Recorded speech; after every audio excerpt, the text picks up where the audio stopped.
कहाँ तक हुआ? State variable.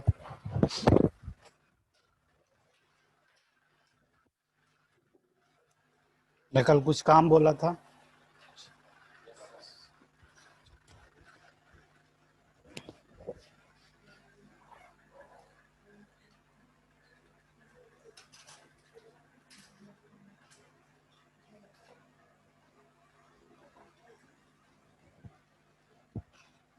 तो किसने किसने किया?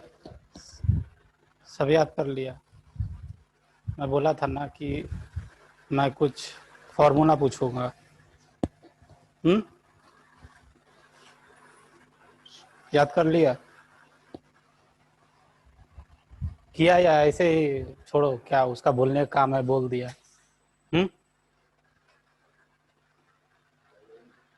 हाँ, लिख के लाने नहीं, लिख के लाने गया वो तो कॉपी में। आप 8-9 क्लास में ही पढ़े थे, 10th क्लास में, वो तो कॉपी में ही रहा है। दिमाग में कौन लिखा है?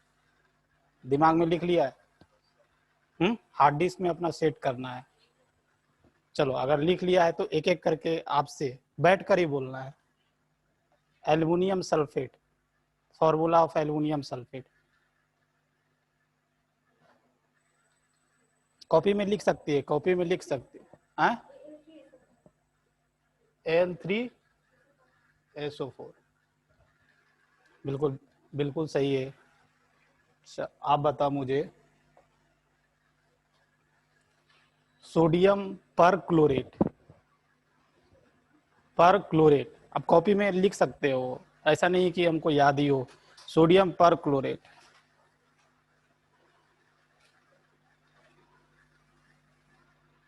पर क्लोरेट, पर क्लोरेट आयन मैं भी बताया हूं आपको।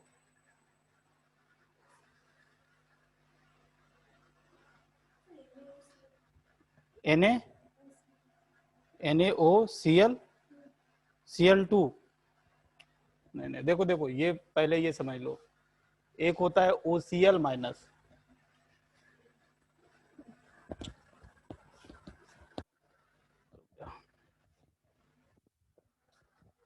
देखो, इसको बोलते हैं क्लोरेट आयन।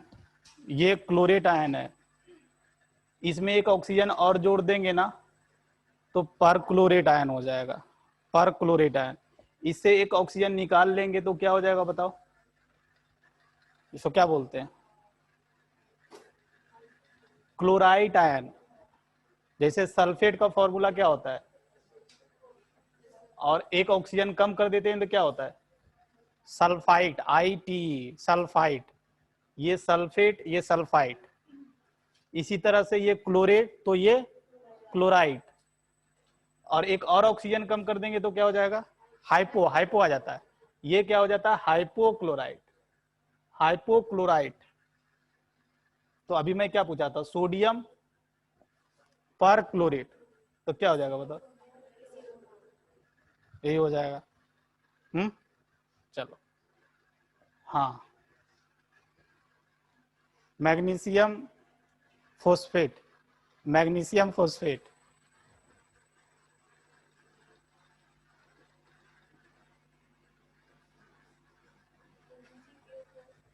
MgPO4। मैग्नीशियम, देखो ये मैग्नीशियम आयन है और ये है फोस्फेट आयन, तो इसको क्रिस क्रॉस कर दो, क्या हो जाएगा? Mg3PO4 whole 2। मतलब आप लोग बहुत खूब पढ़ कर आए हो। चलो, सोडियम डाइक्रोमेट, सोडियम डाइक्रोमेट।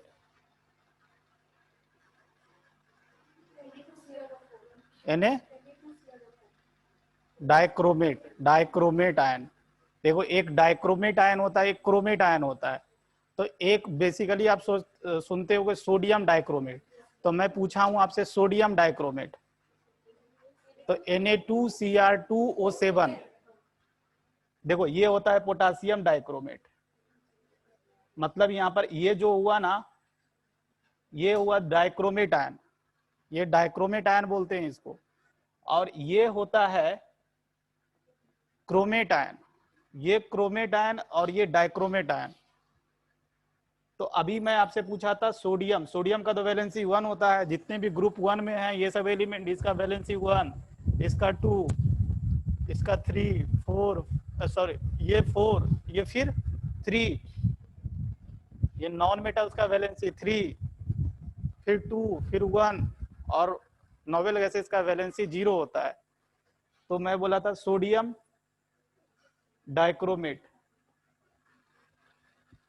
चलो तुम बताओ मुझे, सोडियम पर मैग्नेट, सिंपल सा।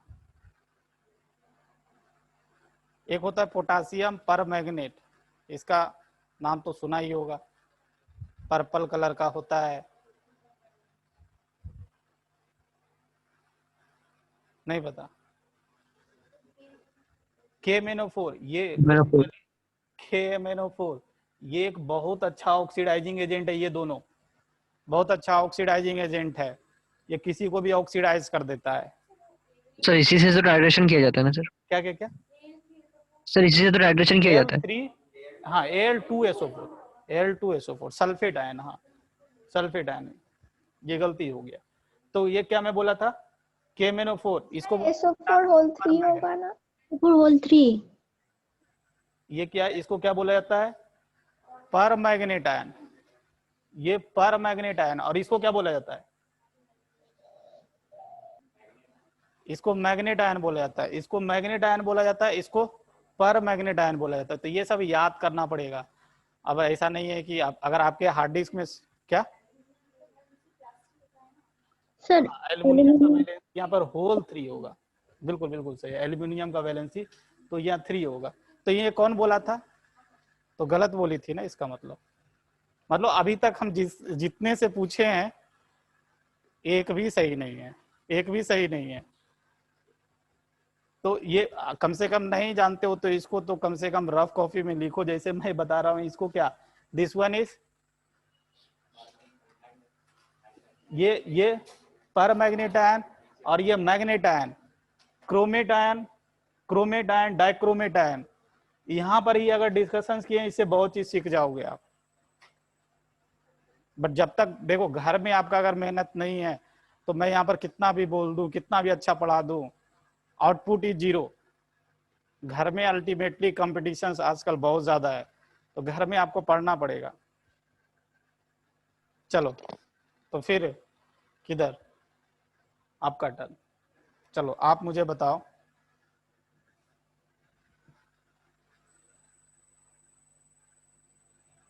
सिल्वर क्लोराइड, ये तो सिंपल हो जाए, silver chloride, silver chloride AgCl3, नहीं नहीं ये भी तो गलत बोला तू। ये सिल्वर आयन का वैलेंसी +1 होता है, और ये है chloride ion, chloride ion, bromide ion, iodide ion. तो देखो ये फॉर्मूला कैसे बनाएगा बताओ, अब बताओ। AgCl, हाँ अब सही हुआ। ऐसा नहीं कि मेरे मन पर करता है तो कभी 2 लगा देते हैं, कभी 3 लगा देते हैं, कभी 4 लगा देते हैं, मेरे मन के ऊपर नहीं है, ये सब का वैलेंसी फिक्स है। जैसे अभी आपसे पूछे हम cuprous, cuprous chloride, cuprous chloride, CuCl2, लो आप लोग महान है।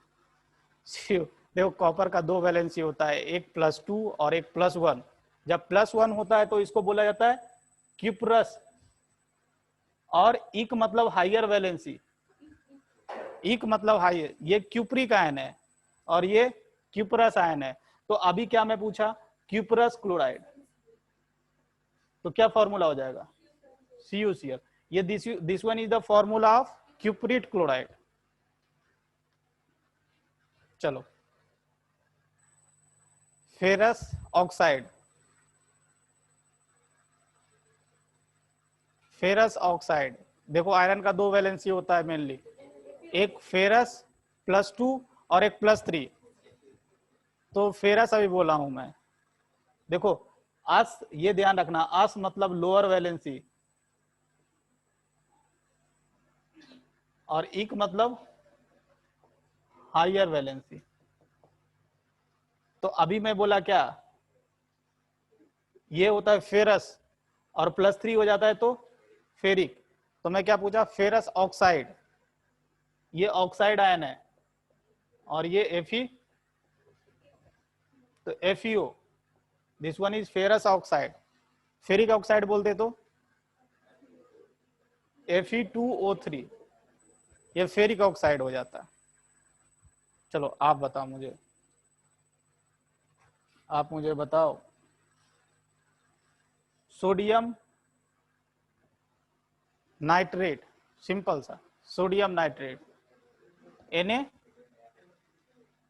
NaNO3, बिल्कुल बिल्कुल बिल्कुल सही बोल रहा है कि NaNO3।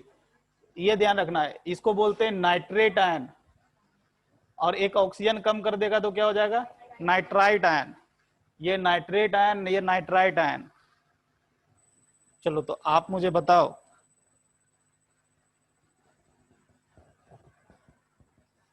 Barium phosphate, barium phosphate, barium phosphate, हाँ,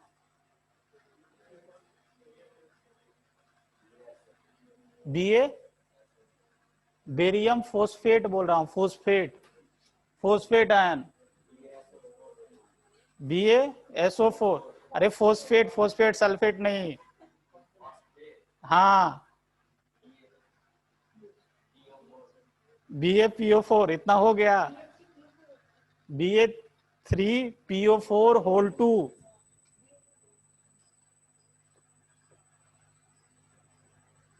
ये बेरियम फोस्फेट है।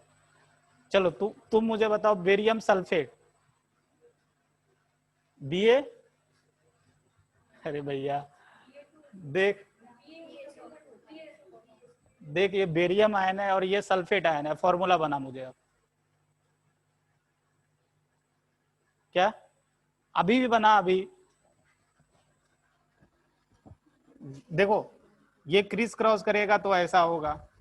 अब मैं कैसे समझाऊं आपको, बट ये सिंपलेस्ट रेशियो में लिखा जाता है, तो क्या हो जाएगा, BaSO4। चलो आप मुझे बताओ, सब एलिमेंट है या खत्म हो गया, नहीं है अभी। चलो, सोडियम नाइट्राइट, नाइट्राइट, सॉरी, ये सोडियम नाइट्राइड, नाइट्राइड,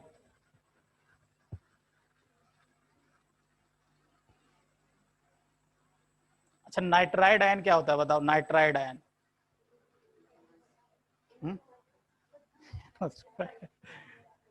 देख, ये नाइट्रेट था, नाइट्रेट, और ये था नाइट्राइट, तो इसमें इसमें कुछ फर्क लगता है, अच्छा NO हो जाएगा, हाँ N3-, ये इसको बोलते हैं N3-, ये नाइट्राइड आयन है। तो अभी मैं पूछा आपसे सोडियम नाइट्राइड, सोडियम नाइट्राइड, ये सोडियम आयन और ये नाइट्राइड आयन, तो क्या फॉर्मूला हो जाए, Na3N। चलो आप मुझे बताओ, है कोई एलिमेंट, सिंपल सा पूछता हूं आपसे, calcium, calcium phosphate, calcium phosphate,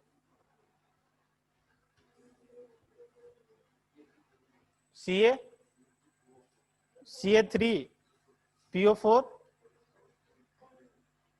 whole कितना, 2, सही बोला है, कैल्शियम फोस्फेट, कैल्शियम फोस्फेट। चलो आप मुझे बताओ,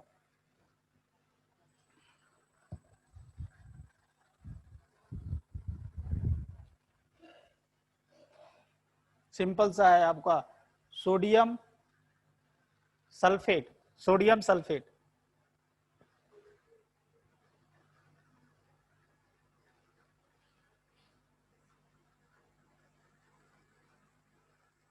अच्छा आप लोग घर में थोड़ा कभी पढ़ाई वगैरह करते हो, कभी गलती से मन कर जाता है अब हमको सही में डाउट होने लगा है कि आप लोग घर में पढ़ाई नहीं के बराबर करते हो, लगता है ऐसा।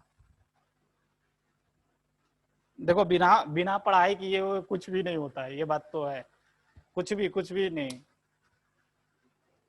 चलो, तो मैं क्या पूछा था, सोडियम फोस्फेट, तो ये सोडियम आयन है। अगर तू इतना भी ध्यान से सुनता ना तो सही बता देता। हाँ, अगर इतना भी तू ध्यान से सुनता तो ये बता देता। सल्फेट आयन देखो लिखा हुआ है, ये सोडियम आयन भी कहीं ना कहीं लिखा होगा, सोडियम सल्फेट देखो, तो Na2SO4। चलो, तू सही बताएगा, मैं बोलता हूँ सही बताएगा तू। अब ये कैसे कैसे मैं बोला सही बताएगा, क्योंकि हम इजी पूछेंगे आपसे, इजी पूछेंगे, आप सही बताना। चलो, सिल्वर आयोडाइड, सिल्वर आयोडाइड,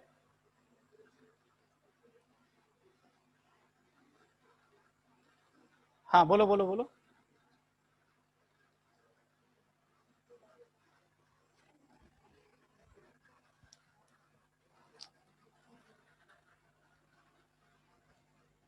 देखो आयोडाइड आयन यहाँ लिखा भी है, देखेगा। सिल्वर आयन भी कहीं ना कहीं लिखा होगा, देख। हाँ, AgI। चलो, आप लोग का सक्सेस रेट बहुत अच्छा है, उससे मैं बहुत खुश हूँ। देखो, हम क्या पढ़ा रहे हैं वो मैटर नहीं करता है, आप कितना गेन कर रहे हो वो मैटर करता है, ये बात समझ लो। हम क्या पढ़ा रहे हैं, बहुत चीज, बड़ा ब्रह्मांड का, यूनिवर्स का मैं टोटल चीज पढ़ा दूंगा आपको, बट आप चीजें गेन ही नहीं कर रहे हो तो कुछ भी फायदा नहीं है, उसका एफिशिएंसी 0 है।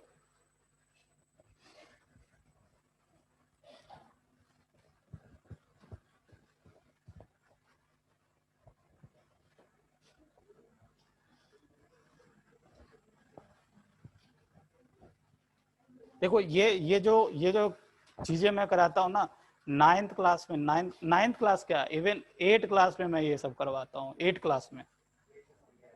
क्या यहाँ का, अच्छा ये सब बंगाली में तो ही मतलब ऐसे ही बोलते होंगे ना कुछ।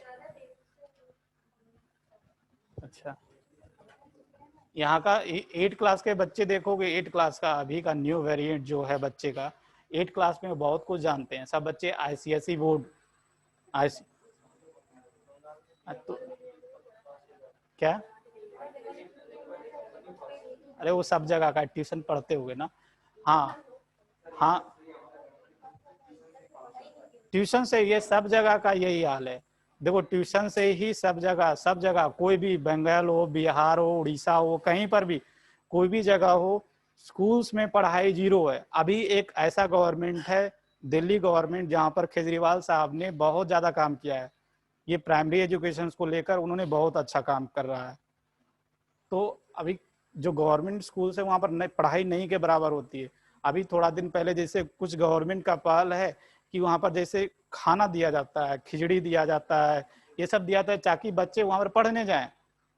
तब पर भी नहीं, बच्चे किस मोटिव से जाते हैं, पढ़ने के मोटिव से नहीं जाते हैं, खाने के मोटिव से जाते हैं।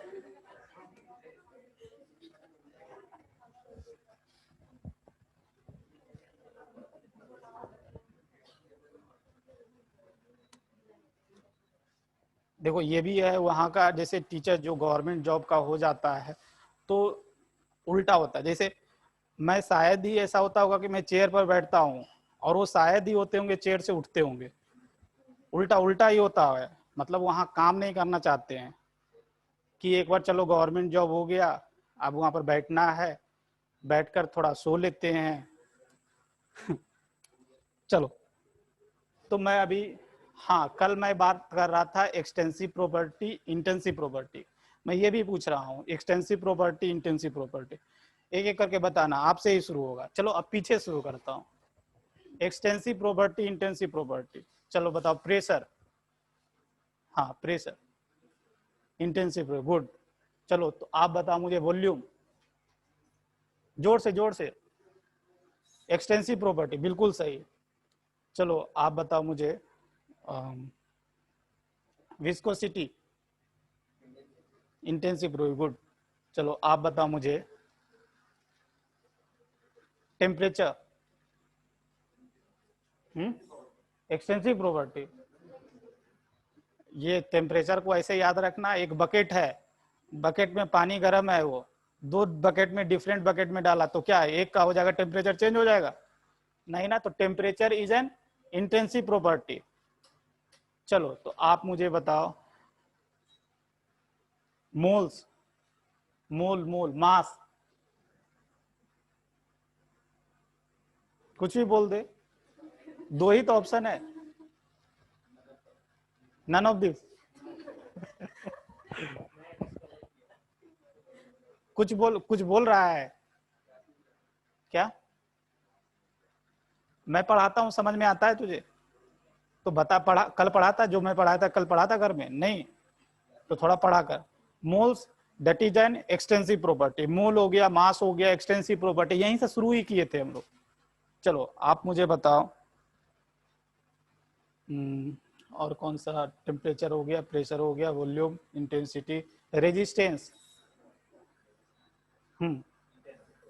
Intensive property. नहीं नहीं नहीं, रेजिस्टेंस, अब ये बोर्ड का रेजिस्टेंस कुछ अलग होगा, इसको मैं तोड़ दूं तो इसका रेजिस्टेंस अलग हो जाएगा। तो resistance is an extensive property, extensive property. चलो आप मुझे बताओ, फोर्स, कल पूछा था ना force. Force is an extensive property, force एक एक्सटेंसिव प्रॉपर्टी है, तो ये ध्यान रखना, फोर्स। चलो आप मुझे बताओ, डेंसिटी, एक्सटेंसिव, सही बोल रही है? अच्छा, डेंसिटी पूछ रहा हूं, density. Density is an intensive property, density. इतना इतना कॉन्फिडेंस से बोलेंगे, हम कंफ्यूज कर जाएंगे। ये मास, मास एक्सटेंसिव प्रॉपर्टी था, ये एक्सटेंसिव प्रॉपर्टी था, ये इंटेंसिव प्रॉपर्टी है। चलो आप मुझे बताओ, कॉन्सेंट्रेशंस,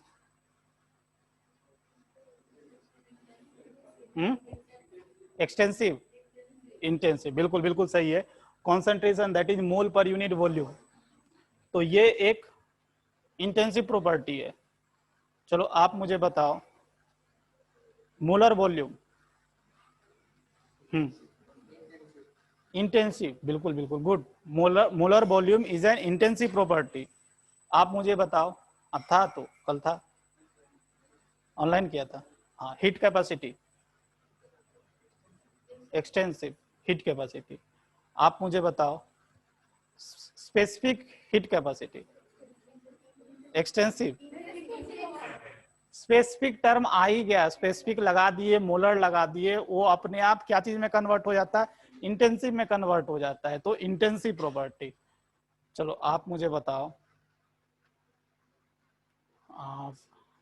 चलो आप, molar heat capacity, intensive property, molar heat capacity, और कुछ बचा कि सब हो गया कवर?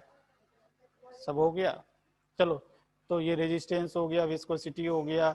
हाँ आपसे मैं पूछता हूँ थोड़ा, मोलर कंडक्टिविटी, अब ये मैं लिखाया नहीं, मोलर कंडक्टिविटी, हाँ, intensive property, molar conductivity. Molar conductivity कहाँ पर पढ़ते हैं? केमिस्ट्री में कोई जगह ऐसा पढ़ा जाता है मोलर कंडक्टिविटी को? इलेक्ट्रोकेमिस्ट्री में पढ़ाया जाता है, इलेक्ट्रोकेमिस्ट्री में पढ़ाया जाता है कंडक्टेंस क्या होता है, रेजिस्टेंस क्या होता है, कंडक्टिविटी क्या होता है, स्पेसिफिक रेजिस्टेंस, स्पेसिफिक कंडक्टेंस क्या होता है, कप्पा जिसको बोलते हैं। तो वहां पर ये ध्यान रखना, molar conductivity is an intensive property. चलो आप मुझे बताओ, आप प्रेशर बताओ, प्रेशर, अच्छा इंटेंसिव। चलो तो लगभग, तो घर में मैं यही करूंगा, पूछा करूंगा, तो आप लोग घर से पढ़ कर आए। अब मैं पढ़ाऊंगा कम, आप लोग पढ़ते नहीं हो, मैं ओनली पढ़ाते रह जाता हूँ, बट आप लोग का काम जीरो रहता है। आगे देखो, स्टेट वेरिएबल आगे बढ़ाते हैं।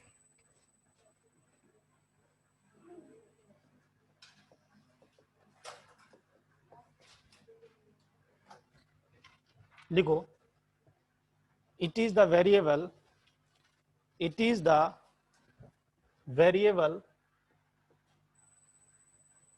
it is the variable which is used to define the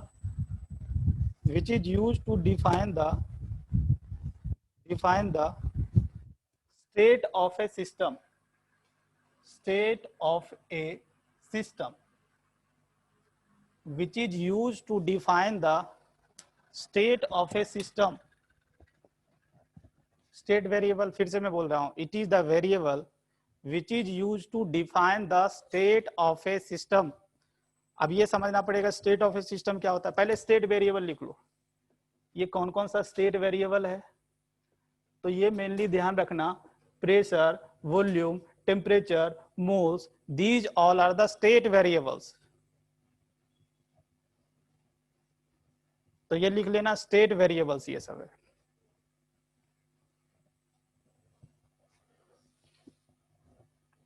उसके बाद अगला पॉइंट लिखो, उसके बाद मैं समझाऊंगा। ये पहला पॉइंट जो लिखा ना समझाऊं, पहले ये लिखो। आप लिखो,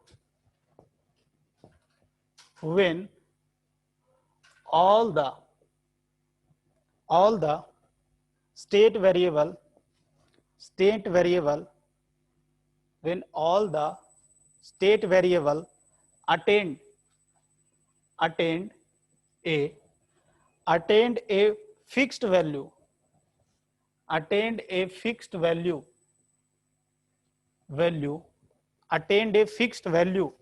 comma, system is said to be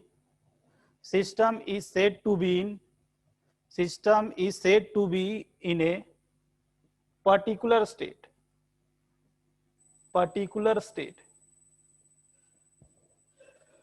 system is said to be in a particular state। जैसे देखो क्या मैं बताना चाहता हूं, समझो। ये स्टेट 1 है।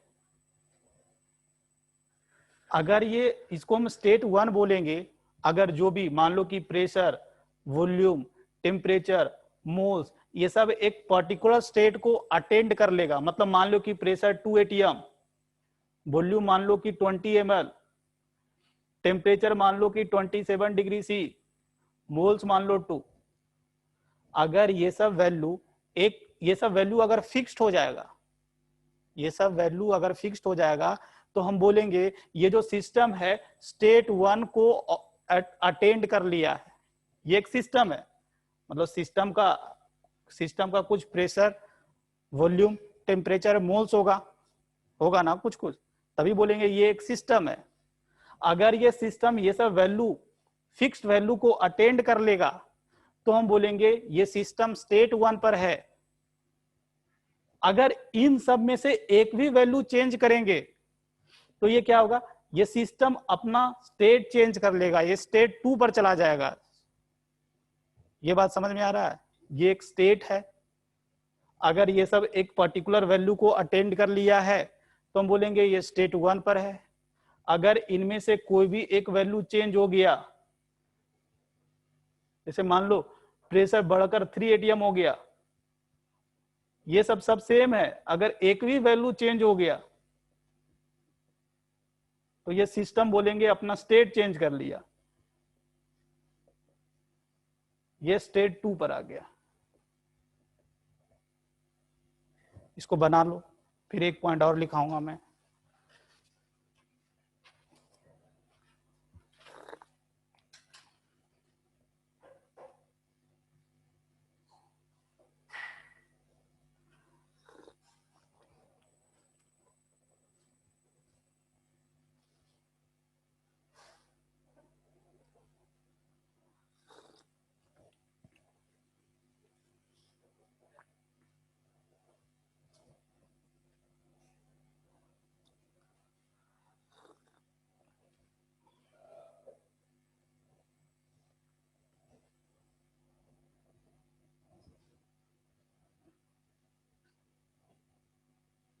अगर मान लो कि इनमें से कोई वैल्यूज और चेंज हो जाता है, तो क्या करेगा अपना सिस्टम, अगेन स्टेट अपना चेंज कर लेगा, वो दूसरे स्टेट पर चला जाएगा।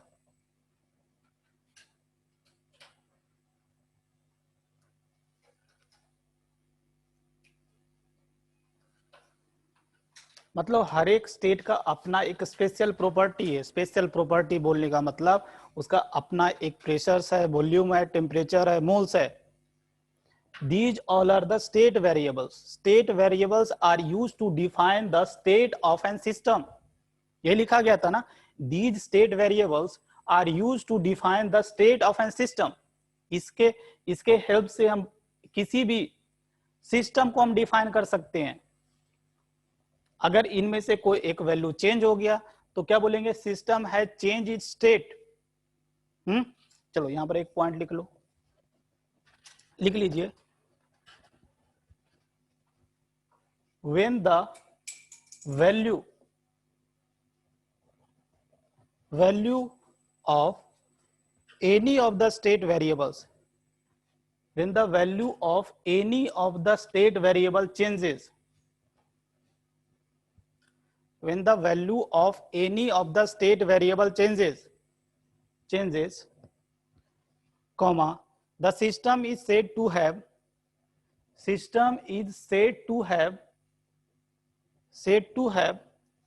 undergoes the change in state. System is said to have undergoes the change in the state.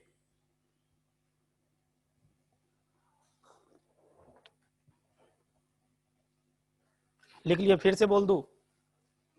देखो समझ में आ रहा है ना, वो जो लिखा मैं यहां पर काम कर दिया हूं कि अगर एक भी स्टेट वेरिएबल चेंज हो गया तो क्या होगा, सिस्टम अपना स्टेट चेंज कर लेगा। यही चीज लिखा गया ना, समझ में आ रहा है? आगे बढ़े, आगे लिखो, state functions and path function, heading दे दो, state functions and path functions.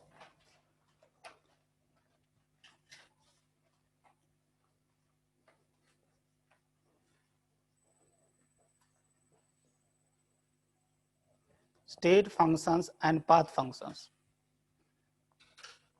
तो ये स्टेट फंक्शंस क्या होता है बताओ, फिजिक्स में भी पढ़े होगे, state function, path functions.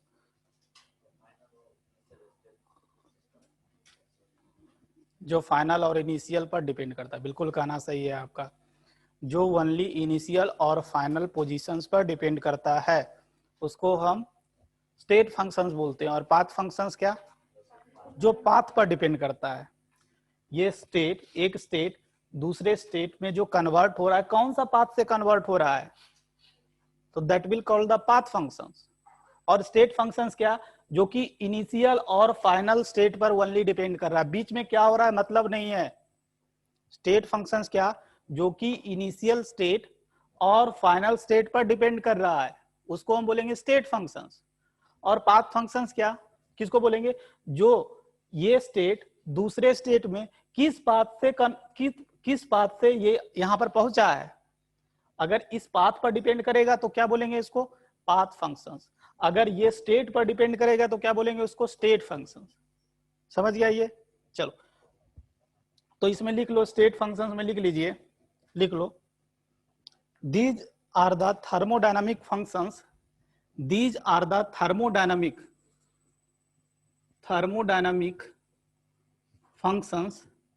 function which depend on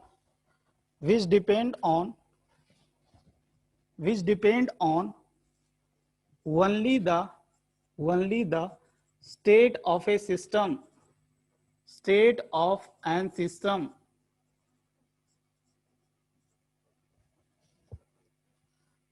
which depend on only the state of an system। और ब्रैकेट में इनिशियल एंड फाइनल लिख लीजिए, ब्रैकेट में इनिशियल एंड फाइनल लिख लीजिए, ब्रैकेट में इनिशियल और फाइनल।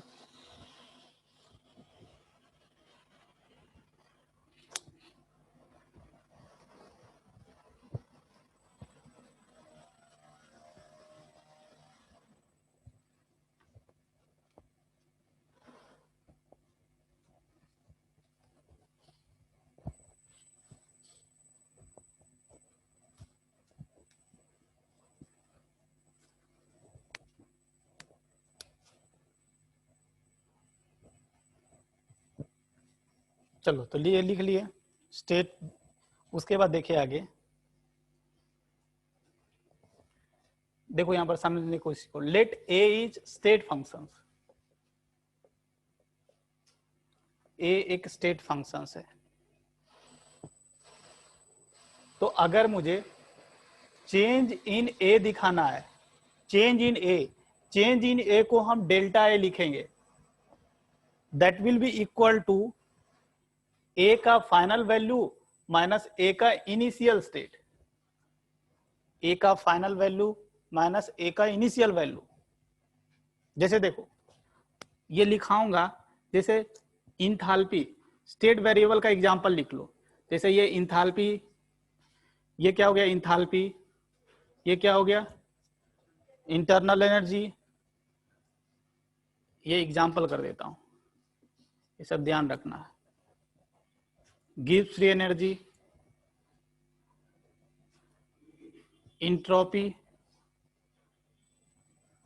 ये जो भी आपको बताया, प्रेशर, टेम्परेचर, मोल्स, वॉल्यूम, ये सब क्या है स्टेट फंक्शंस है, ये सब क्या है स्टेट फंक्शंस है। तो अगर मुझे चेंज इन इंथाल्पी निकालना है, ये सब स्टेट फंक्शन है, तो इसका चेंज निकालेंगे कैसे, तो क्या बोलोगे एच का फाइनल वैल्यू माइनस एच का इनिशियल वैल्यू, ऐसे निकालेंगे ना। अगर चेंज इन इंटरनल एनर्जी निकालना है तो final internal energy minus initial internal energy, समझ गए हो। तो ऐसे हम लोग चेंज निकालते हैं। अगला पॉइंट देखिए, इसमें लिखिए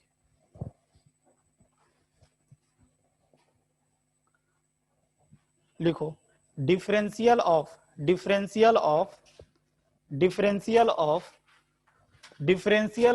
ए state functions, differential of a state functions integrated, differential of a state functions integrated over a cyclic path, integrated over a cyclic path, integrated over a cyclic path, integrated over a cyclic path is zero, is zero।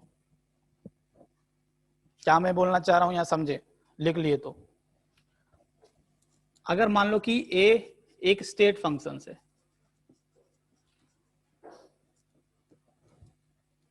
D A क्या है, D A बोले ना differential of ए, इसको क्या बोलेंगे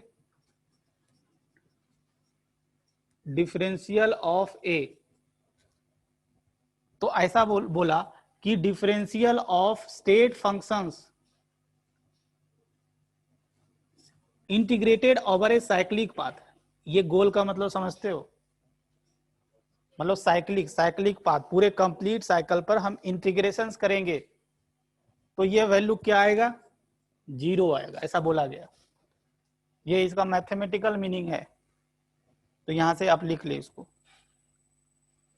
differential of state functions integrated over a cyclic path is zero.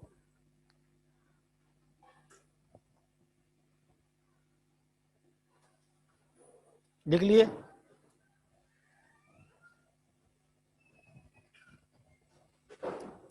उसके बाद path function लिखे, path functions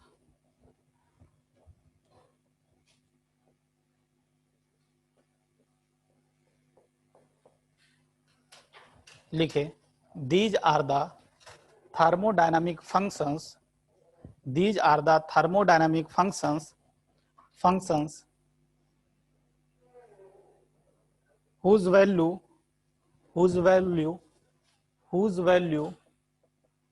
depend on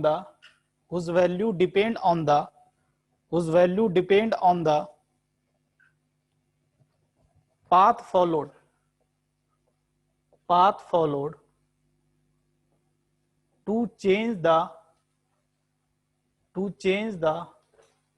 state of an system,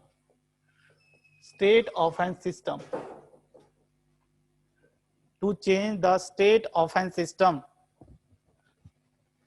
these are the thermodynamic functions whose value depend on the path followed to change the state of an system. लिख लिए।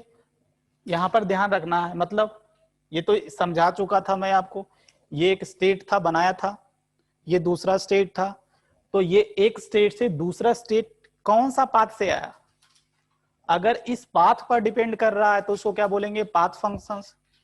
अगर ये initial state और final state पर depend कर रहा है तो उसको क्या बोलेंगे, स्टेट फंक्शंस। समझ गया? चलो, तो ये पाथ फंक्शंस, ये ध्यान रखना है। दो important example, heat and work, heat and work are the path functions. ये दो एग्जांपल आपको ध्यान रखना है। इसको छोड़कर जो भी होगा वो सब क्या होगा, स्टेट फंक्शंस। ये दोनों इकलौता है, heat and work our path functions. चलो ये समझ में आ गया। आगे देखिए, यहां पर थोड़ा सा समझाने एक बात सिखाना है आपको। जैसे मान लो कि ए एक स्टेट फंक्शन है और B is an path function मान लेता हूं। ये सब छोटी छोटी चीजें हैं। तो देखो, अगर हम डीए का इंटीग्रेशन करें A1 से A2, मतलब एक पाथ से लेकर दूसरे पाथ तक, तो इसका इंटीग्रेशन हमेशा एक क्या आएगा, इसका इंटीग्रेशन हमेशा डेल्टा ए आएगा। मतलब डेल्टा ए करने का मतलब ए फाइनल A2 माइनस, या ऐसे कर देता हूं, ए इनिशियल कर देता हूं इसको और ए फाइनल कर देता हूं। ये क्या आएगा, A final minus A initial. अगर ये पाथ फंक्शंस का इंटीग्रेशन करोगे तो ये हमेशा क्या आएगा, ये हमेशा ये बी आएगा। मतलब हम लोग बोल सकते हैं कि the whole value of path functions, मतलब क्या मैं बोलना चाह रहा हूं समझे इसको। जैसे मान लो यहां पर एग्जांपल दे रहा हूं, अगर हम डी डब्ल्यू का इंटीग्रेशन करेंगे तो टोटल वर्क आएगा। अगर हम पाथ फंक्शन, जैसे यहां पर एग्जांपल दे रहा हूं, अगर इंटीग्रेशन ऑफ डी एच करूं ये H1 से H2 तक, तो ये क्या आएगा, डेल्टा एच आएगा। डेल्टा एच बोलने का मतलब H फाइनल या H2 माइनस H1। अगर इसका इंटीग्रेशन करेंगे तो टोटल वर्क आएगा। क्या आएगा, टोटल वर्क। अगर मान लो कि डी क्यू का इंटीग्रेशन करूंगा तो क्या आएगा, टोटल हीट आएगा।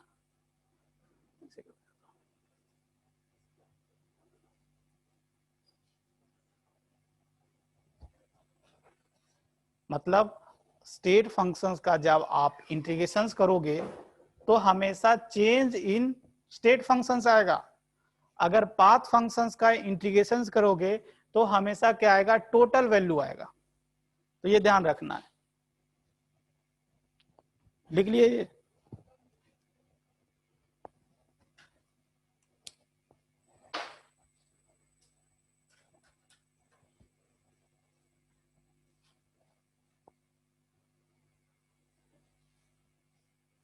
यहां पर लिख लेना ओवरऑल वैल्यू ऑफ बी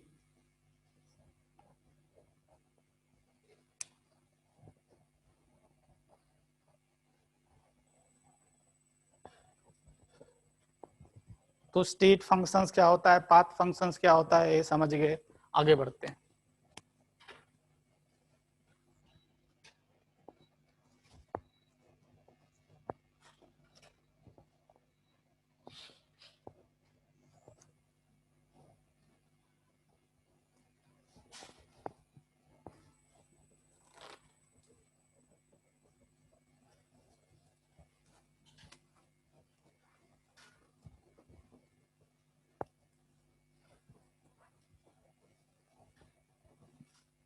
आगे देखें कि लिखे हैं। अब हीट कैपेसिटी लिखें, ये सब जल्दी जल्दी से कवर करेंगे। हीट कैपेसिटी, इसको सी से डिनोट किया जाता है। तो कल ही मैं बताया था हीट कैपेसिटी क्या होता है। क्या होता है हीट कैपेसिटी? 1 एनी सब्सटेंस यहाँ पर कुछ भी 5 kg 10 kg 20 kg कुछ भी ले लो, उसके 1 डिग्री टेम्परेचर बढ़ाने में जो हीट देना पड़ेगा that is called heat capacity. अगर 1 ग्राम फिक्स कर दिया तो स्पेसिफिक हीट कैपेसिटी, अगर 1 मोल फिक्स कर दिया तो मोलर हीट कैपेसिटी। ये 3 टर्म यहाँ पर आएगा।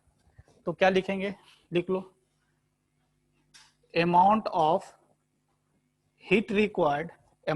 heat required to raise the amount of heat required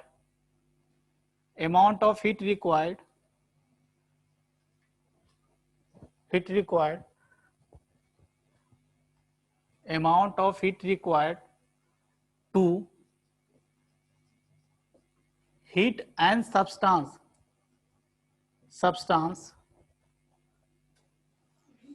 हाँ amount of heat required to raise the temperature यहाँ गलती हो गया, to raise the temperature of an substance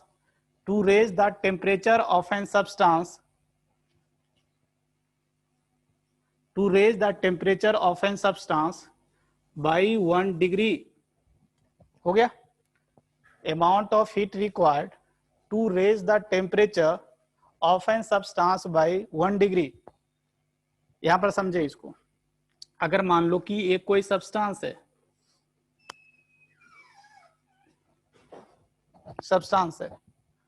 अगर इसमें हम DQ हीट दिए तो इसका टेम्परेचर बढ़ा DT से। DQ हीट दिए तो टेम्परेचर कितना से बढ़ा? DT से। तो बताओ यहां पर लिख लेते हैं to increase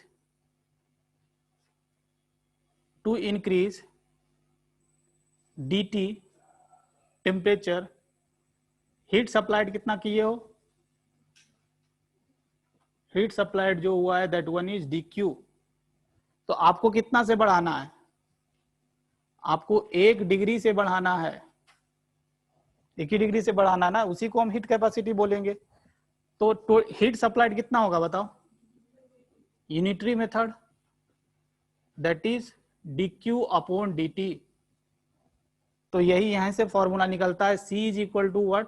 DQ upon DT।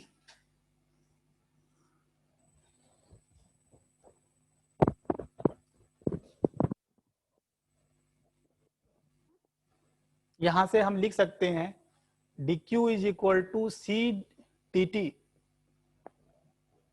लिख सकते हैं। देखो ये तो पता होगा ना, D मतलब छोटा चेंज और डेल्टा मतलब बड़ा चेंज। छोटा चेंज को D से दिखाया जाता है, बड़ा चेंज को डेल्टा से दिखाया जाता है। तो ये छोटा चेंज के लिए निकला। अगर ओवरऑल चेंज के लिए निकालना है तो उसके लिए इंटीग्रेशंस करना पड़ेगा। इंटीग्रेशन मतलब समीशंस होता है। तो दोनों साइड क्या करना पड़ेगा? इंटीग्रेट करना पड़ेगा। और इसका इंटीग्रेशंस क्या होगा बताओ? किसी भी पाथ फंक्शंस का इंटीग्रेशंस क्या आता है? ओवरऑल हीट आएगा यहाँ पर। देखो अगर मान लो कि C ये जो हीट कैपेसिटी अगर कांस्टेंट है तो उसको इंटीग्रेशन से बाहर निकाल लेते हैं। तो C तो बाहर निकल गया और इंटीग्रेशन DT का इंटीग्रेशन क्या होता है? अगर यहाँ पर मैं T1 से T2 कर दूं, T2 माइनस T1 होगा, डेल्टा T होगा, क्योंकि ये स्टेट फंक्शन है। स्टेट फंक्शन का इंटीग्रेशन हमेशा डेल्टा T आएगा। यहाँ पर बताया हो ना, चेंज आता है हमेशा। तो Q इज इक्वल टू क्या हो जाएगा? C T2 माइनस T1 लिख देता हूं। तो ये ध्यान रखना है, या इसको ऐसे भी लिखा रहता है Q is equal to C delta T। Delta T मतलब ये होता है फाइनल माइनस इनिशियल टेम्परेचर।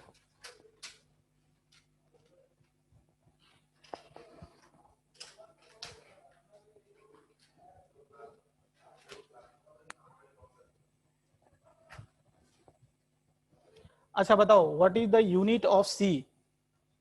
सी का यूनिट क्या होगा? जूल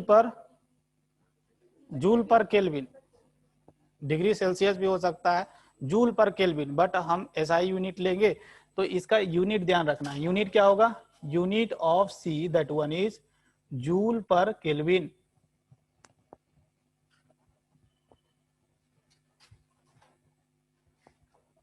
देखो ये क्यों केल्विन हुआ? हम लोग जानते हैं हीट का यूनिट जूल होता है, तो अगर हम इसका यूनिट जूल पर केल्विन रखेंगे तभी तो ये डेल्टा टी का यूनिट केल्विन होगा। केल्विन केल्विन से कैंसल होगा तभी पूरा जूल आएगा, product of C delta T joule आएगा।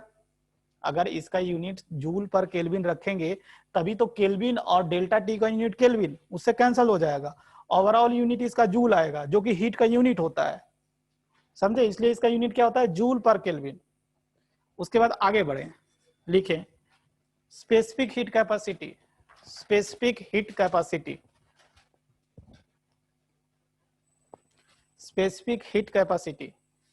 सर, हाँ, और जो आपने लिखा है टू इंक्रीज 1 डिग्री सी, वो तो सो 1 डिग्री होगा। टू इंक्रीज 1 डिग्री, हाँ 1 डिग्री ऐसे लिख लो, 1 1 डिग्री। हाँ। हाँ चलो,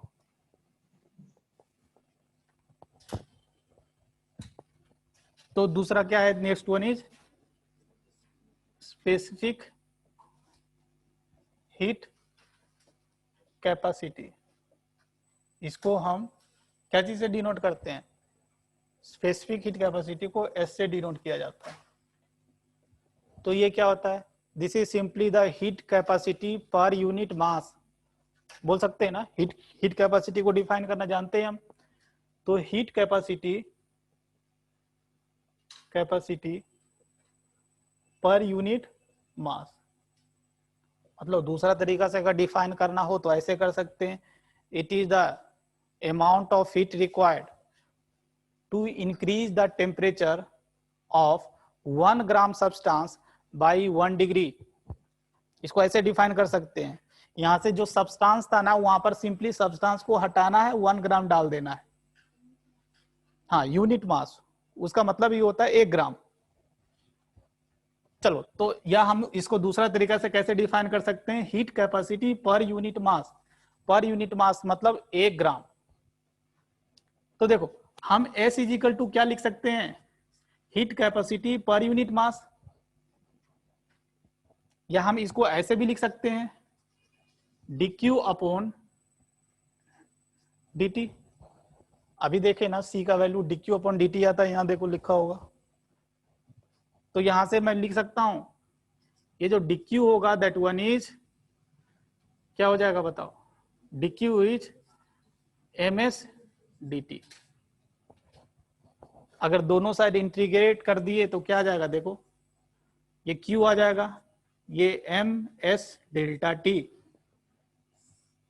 यही आप यही फॉर्मूला पढ़ते होगे फिजिक्स में, बहुत सारा क्वेश्चंस इसी फॉर्मूला से सॉल्व होता होगा। q is equal to ms delta t। अब यहां पर यूनिट बताओ हमको, unit of specific heat capacity joule per kelvin, KG. ये मास को हटाना है ना तो केजी डाल दो, ग्राम भी हो सकता है, वो डिपेंड करेगा क्वेश्चंस में क्या डाटा दिया हुआ है। तो इसका यूनिट ध्यान रखना, जूल पर KG kelvin.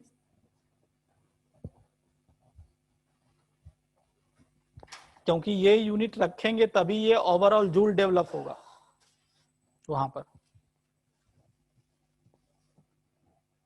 Specific heat capacity हो गया। उसके बाद आते हैं हम लोग molar heat capacity. Molar heat capacity, इसको हम सीएम से डिनोट करेंगे। Molar heat capacity, this is what? Heat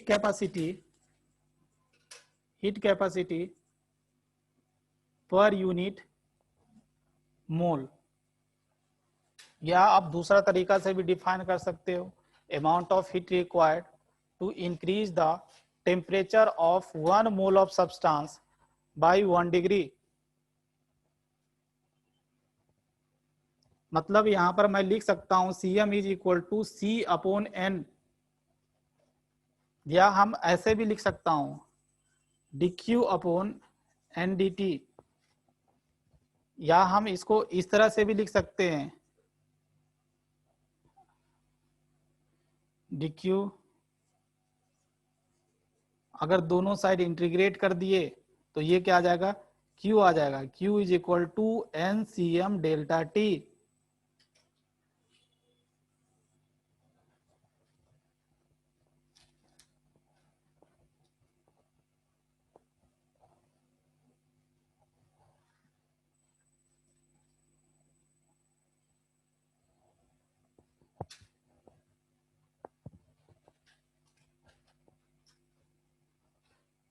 इसका यूनिट बताइए।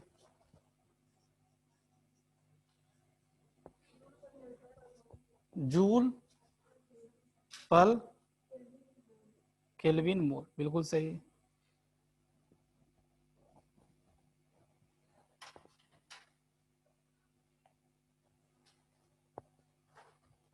अब ये मोलर हीट कैपेसिटी भी दो तरह का होता है, एक को बोलते हैं molar heat capacity eight constant volume, और दूसरा को बोलते हैं molar heat capacity at constant pressure.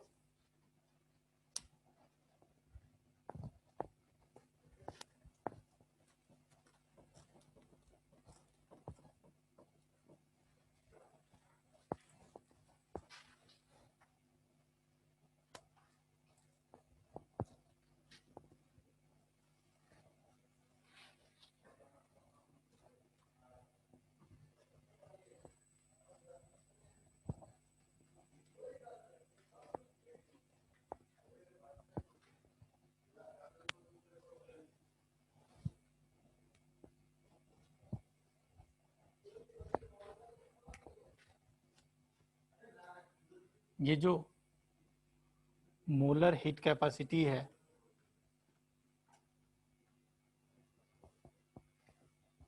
इसको भी फर्दर दो पार्ट में बांटा गया है। एक को बोलते हैं molar heat capacity at constant pressure या कांस्टेंट वॉल्यूम, और इसको डिनोट हम लोग करते हैं CV से। CMV भी कर सकते हैं, बट जनरली देखोगे आप CV से डिनोट किया जाता है। V मतलब कांस्टेंट वॉल्यूम पर, हम लोग मोलर हीट कैपेसिटी मेजर कर रहे हैं एट कांस्टेंट वॉल्यूम।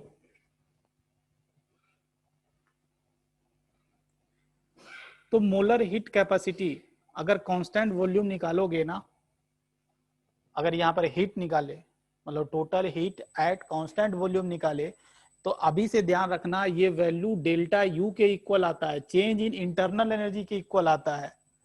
ध्यान रखना, वहां पर आगे डेराइव भी कराऊंगा। मतलब total heat at constant volume that is always equal to change in internal energy, and that is equal to, अभी फॉर्मूला पढ़े, NCm के जगह क्या लगा दूंगा, CV delta T।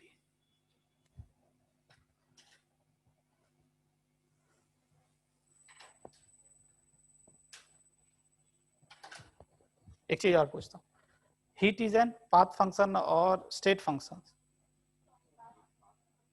Path functions.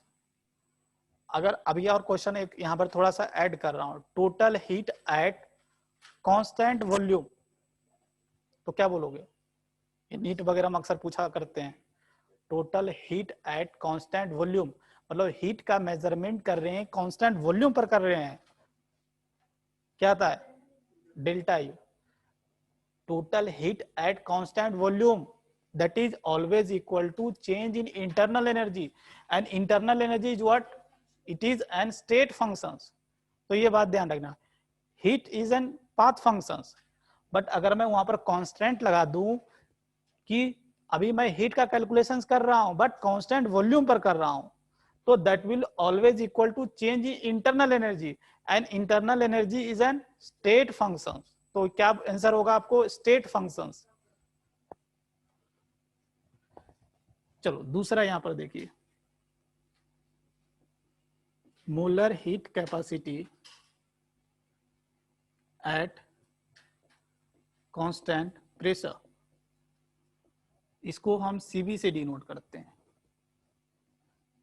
हाँ सीपी। तो यहां पर भी अगर टोटल हीट का मेजरमेंट करोगे कांस्टेंट प्रेशर पर करोगे तो ये अभी से ध्यान रखना, this will be always equal to delta H change in enthalpy, और ये क्या हो जाएगा? N CP delta T.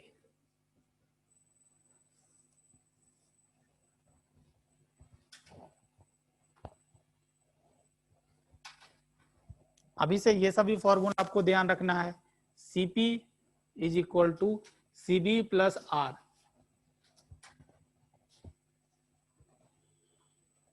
Gamma is equal to CP upon CV.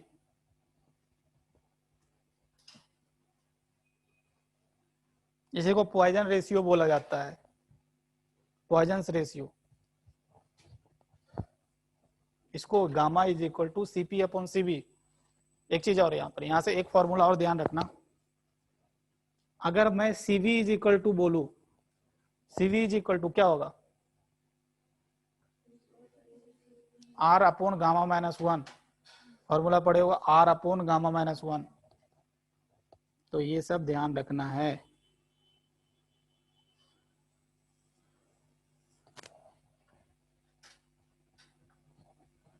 और सीपी इज इक्वल टू पूछ देगा तो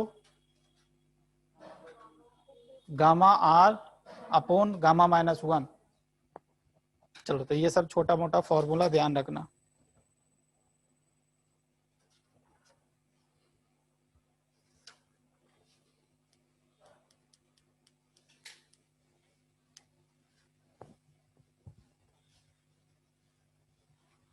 आगे बढ़ते हैं थोड़ा।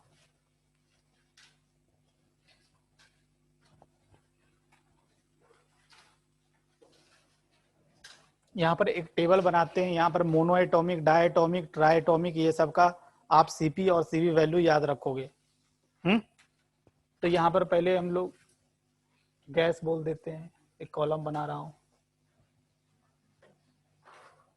यहाँ पर हम डिग्री ऑफ फ्रीडम लिख देंगे, DOF, डिग्री ऑफ फ्रीडम।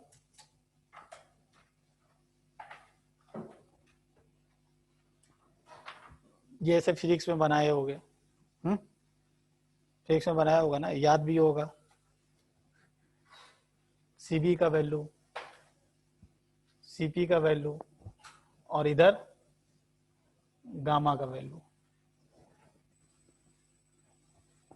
इधर मोनो एटॉमिक है, mono atomic, mono atomic gas, जैसे हीलियम, नियॉन, आर्गन और भी, ये सब मोनो एटॉमिक गैस है। मोनो एटॉमिक गैस के लिए ध्यान रखना डिग्री ऑफ फ्रीडम 3 होता है, degree of freedom, degree of freedom 3 होता है। अगर ये जानते होगे, ये पढ़े होगे फिजिक्स में, FR/2। अगर डिग्री ऑफ फ्रीडम पता है ना, तो यहां पर रखो वैल्यू और सीबी का वैल्यू निकाल लो। क्या होगा? सीबी का वैल्यू निकालोगे तो 3R/2, और अगर ये निकल गया तो सीपी क्या होता है? CB plus R. तो ये क्या हो जाएगा? 5R/2। यहां गामा क्या होता है? CP upon CB. ये क्या हो जाएगा? 5/3।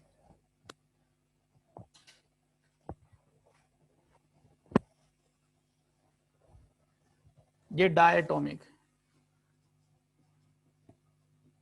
डायटोमिक, और इसमें एक और इंक्लूड कर लेना, ट्राइटोमिक लीनियर।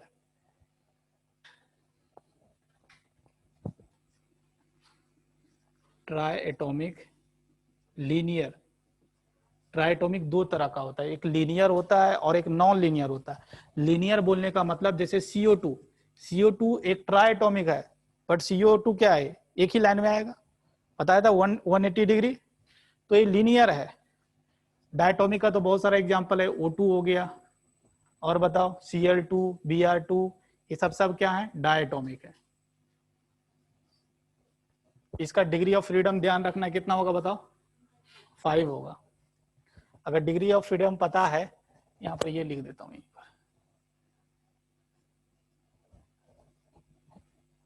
तो डिग्री ऑफ फ्रीडम का वैल्यू रखो यहाँ पर, क्या आ जाएगा बताओ, 5r/2, और ये क्या आ जाएगा 7r/2, और ये क्या आ जाएगा 7/5।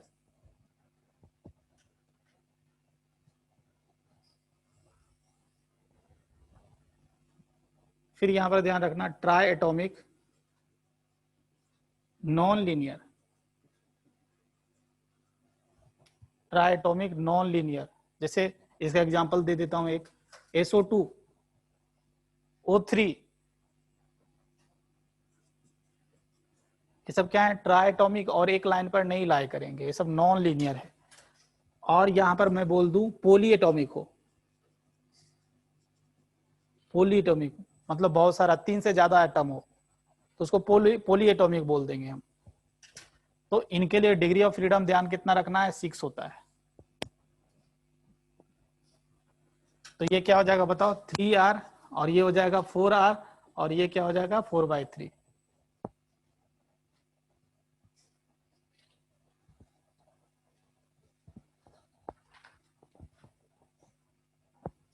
जनरली आप लोग के लेवल के लिए वाइब्रेशनल डिग्री ऑफ फ्रीडम को इनएक्टिव माना जाता है।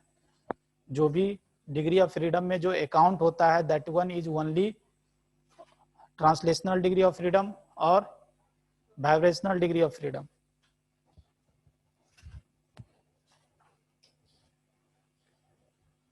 चलो उसके बाद नेक्स्ट हेडिंग लिखें, इंटरनल एनर्जी। इंटरनल एनर्जी,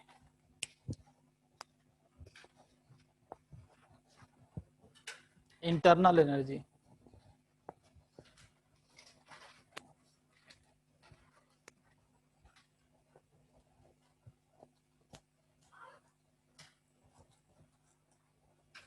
ये सब याद रखना है, क्वेश्चंस बनाने से टाइम ये सब वैल्यू यूज होगा। उसमें क्वेश्चन में लिखा रहता है monoatomic, diatomic, triatomic, तो आपको Cp, Cv और गामा का वैल्यू याद होना चाहिए।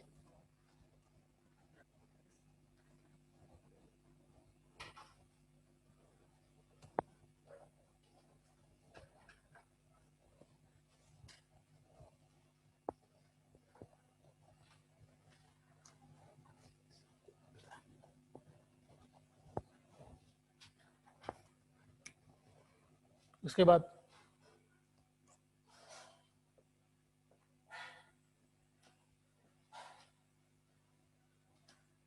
इसको U से भी डिनोट किया जाता है, कहीं कहीं E से भी डिनोट किया जाता है, इंटरनल एनर्जी। तो इंटरनल एनर्जी क्या होता है, energy store in a substance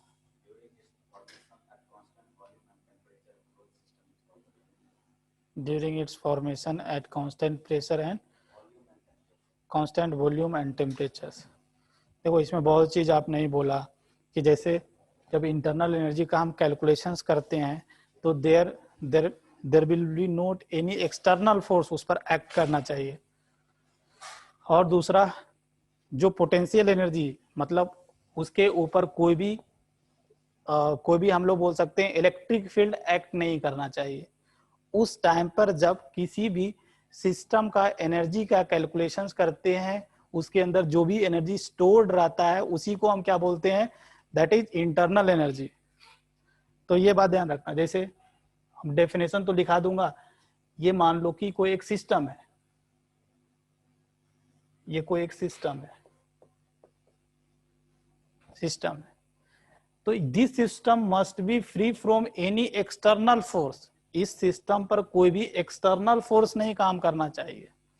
तो ये चीज लिख देता हूं मैं, in absence of external force, in absence of external force, force हो, या हम लोग बोल सकते हैं फील्ड भी, एक्सटर्नल फील्ड भी नहीं आना होना चाहिए।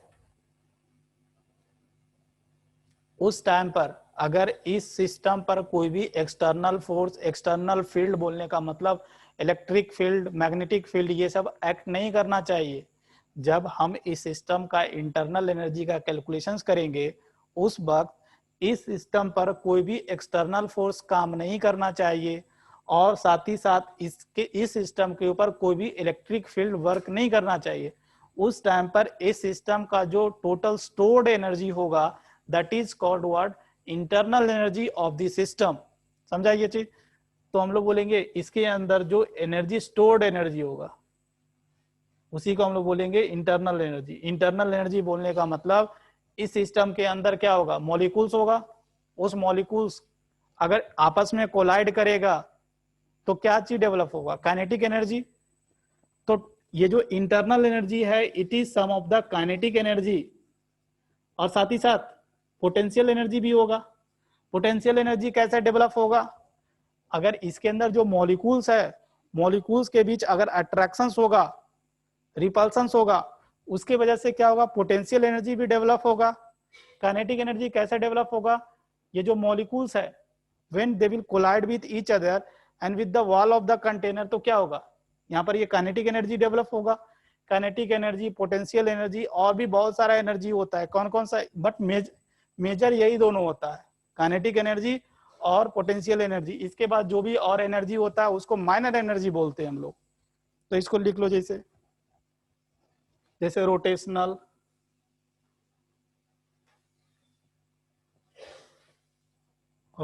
Energy, vibrational, electrostatic, nuclear.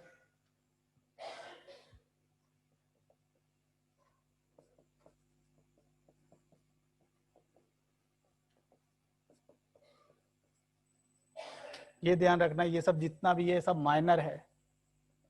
Major आपका मेनली पोटेंशियल एनर्जी और काइनेटिक एनर्जी होगा।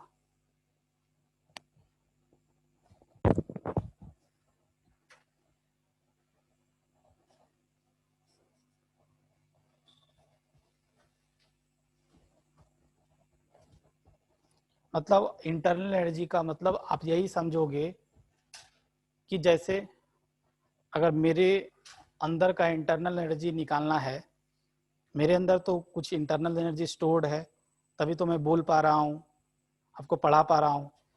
तो अगर मेरे अंदर का इंटरनल एनर्जी निकालना है, तो हमको क्या, हम इधर से उधर मूव नहीं करेंगे, हम रेस्ट पर यहाँ पर खड़े रहेंगे, और साथ ही साथ मेरे ऊपर कोई भी इलेक्ट्रिक फील्ड, मैग्नेटिक फील्ड काम नहीं करना चाहिए। इस कंडीशन पर मेरे अंदर जितना भी एनर्जी स्टोर्ड होगा, उसी को हम क्या बोलेंगे, इंटरनल एनर्जी बोलेंगे। ये चीज समझा? यहाँ पर डेफिनेशन अगर लिखना है तो लिख लीजिए यहाँ पर। when the system is at rest, when the system is at rest, when the system is at rest and in absence of any electrical field, in absence of any external field कर देना, in absence of any external field, comma, the sum of all possible kind of energy, sum of all possible kind of energy stored in the system, sum of all possible kind of energy stored in the system is called internal energy.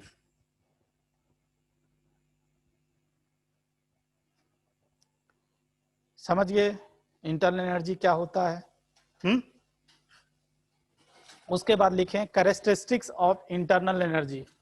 Internal energy का characteristics of internal energy.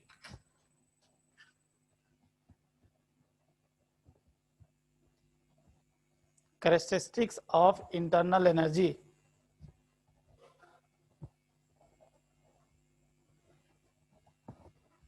तो सबसे पहला point यही बताओ, ये जो internal energy है state function से या पाथ फंक्शन, ये उसके पहले एक्सटेंसिव प्रॉपर्टी या इंटेंसिव प्रॉपर्टी है?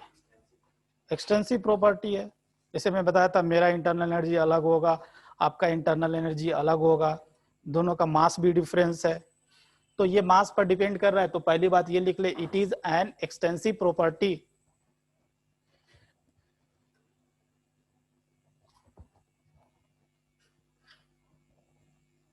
दूसरी बात लिख ले, ये स्टेट फंक्शन है या पाथ फंक्शन है? तो it is an state function, ये भी लिख ले।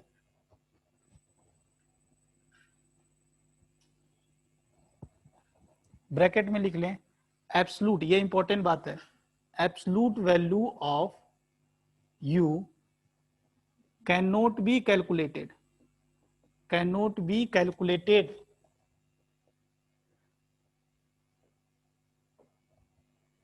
absolute value of internal energy cannot be calculated,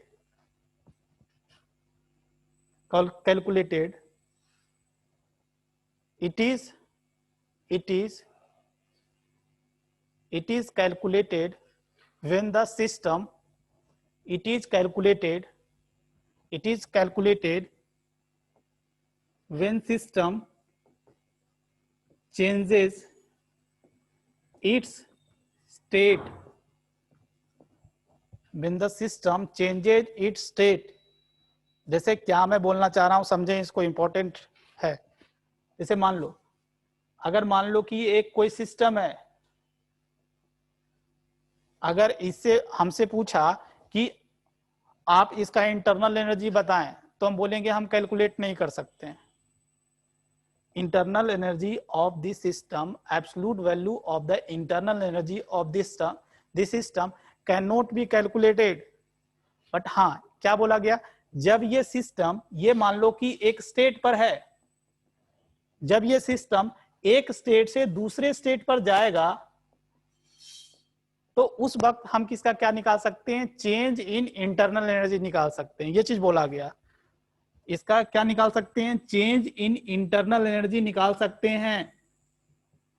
you मान लो कि ये स्टेट 2 और माइनस U1, समझ रहे हो, यहां पर लिख देता हूं ये स्टेट, ये बना ले आप। जैसे प्रेशर कुछ होगा, इसका वॉल्यूम होगा, इसका टेम्परेचर होगा, इसका कुछ मोल्स होगा।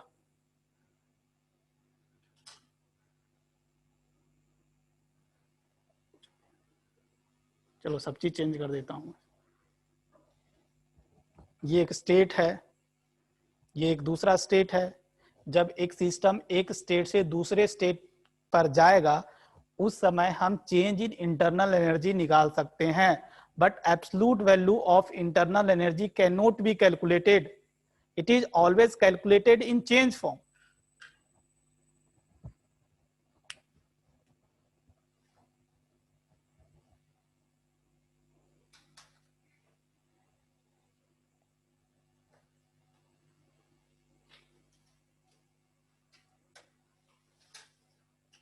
लिख लिए। अगर किसी सिस्टम का मान लो कि इंटरनल एनर्जी बढ़ रहा है, अगर हम लोग बोल सकते हैं ना, अगर डेल्टा यू का वैल्यू पॉजिटिव होगा, इसका मतलब क्या होगा, किसी सिस्टम का इंटरनल एनर्जी बढ़ रहा है। Internal energy of the system increases. अगर डेल्टा यू का वैल्यू निगेटिव आ गया, मतलब क्या, इंटरनल एनर्जी डिक्रीज कर रहा है। ये तो समझते हो, इतना छोटी छोटी बातें। डेल्टा यू पॉजिटिव का मतलब होता है कि इंटरनल एनर्जी सिस्टम का बढ़ रहा है। जैसे अभी मेरा, अगर मैं बोल रहा हूं तो मेरा क्या इंटरनल एनर्जी कम हो रहा होगा। अगर मैं फिर जाऊंगा कुछ खा लूंगा, स्नैक्स वगैरह ले लूंगा, तो क्या होगा, मेरा इंटरनल एनर्जी बढ़ जाएगा।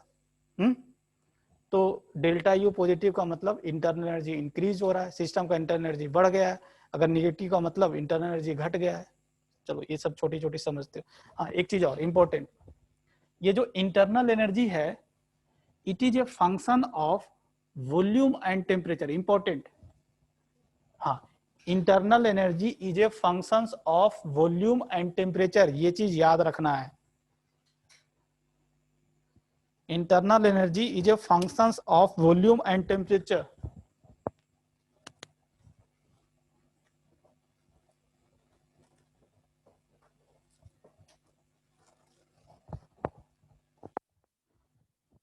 बट यहां पर अगला पॉइंट लिखना, for ideal gas, ideal gas, ideal gas के लिए जो इंटरनल एनर्जी होता है, it is a functions of temperature only.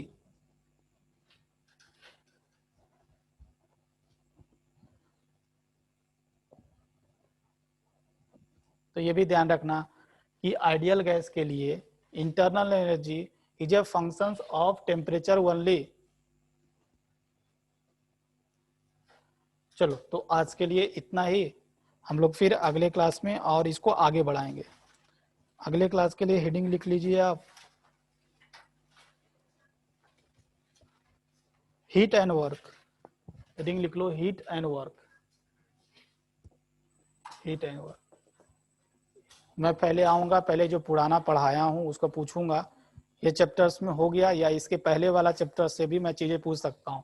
तो आप रिविजन्स करें घर पर, क्योंकि मैं कितना भी मैं बोला ना, मैं कितना भी अच्छा पढ़ा दूं, जब तक आप नहीं पढ़ोगे, आपके दिमाग में नहीं जाएगा डाटा, तो ये पढ़ाना मतलब व्यर्थ है सब।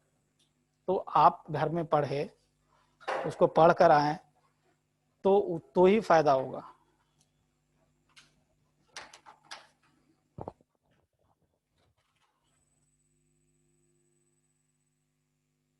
Thank you, sir.